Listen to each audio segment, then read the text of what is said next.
అందరికీ నమస్కారం అండి. మా ఎస్ఆర్కే టీం వారిని సంప్రదిస్తున్న బిడ్డర్స్ అందరూ బ్యాంక్ ఆన్లైన్ ఈ ఆక్షన్లో ప్రాపర్టీస్ ఎలా కొనాలి అని అడుగుతున్నారు. వారి కోసం ప్రత్యేకంగా ఈ వీడియో. బ్యాంక్ వారు ఆన్లైన్ వెబ్సైట్స్ అయిన ఈ 3 వెబ్సైట్స్ ద్వారా మన ఇండియాలో మెజారిటీ ఆక్షన్లు జరుగుతున్నాయి. banknet.com, auctiontiger.in, bankeauctions.com. ఈ ఆప్షన్ వెబ్సైట్స్లో మనము ఇండివిజువల్గా, జాయింట్గా మరియు ఫరం ద్వారా మన యొక్క Aadhaar card, pan card, email, phone number మరియు బ్యాంక్ డీటెయిల్స్ను ఉపయోగించి రిజిస్ట్రేషన్ చేసుకోవాలి.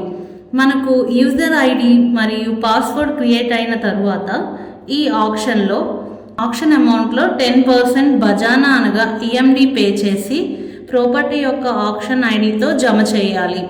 ఆప్షన్ తేదీకి మినిమం 2 రోజుల ముందే ఈఎండి పే చేయాలి. ఆప్షన్లో మనం విన్ అవ్వకపోతే ఆప్షన్ మరుసటి రోజు మనకు పే చేసిన ఈఎండి 10% మన బ్యాంక్ అకౌంట్కి రిఫండ్ చేసుకోవచ్చు. బ్యాంక్ ఆప్షన్లో ప్రాపర్టీస్ కొనాలనుకుంటున్న బిడ్డర్స్ అందరికీ ముఖ్య గమనిక. మీరు కొనాలనుకుంటున్న ప్రాపర్టీస్ బ్యాంక్ వారి పొజిషన్లో ఉందా లేదా, కోర్టు కేసులు ఉన్నాయా లేదా, లోన్ సౌకర్యం ఉందా లేదా చెక్ చేసుకోవాలి. మరికొన్ని వివరాలకు మా సోషల్ మీడియా అకౌంట్స్ని ఫాలో అయ్యి మా ఎస్ఆర్కే లీగల్ టీమ్ని సంప్రదించండి.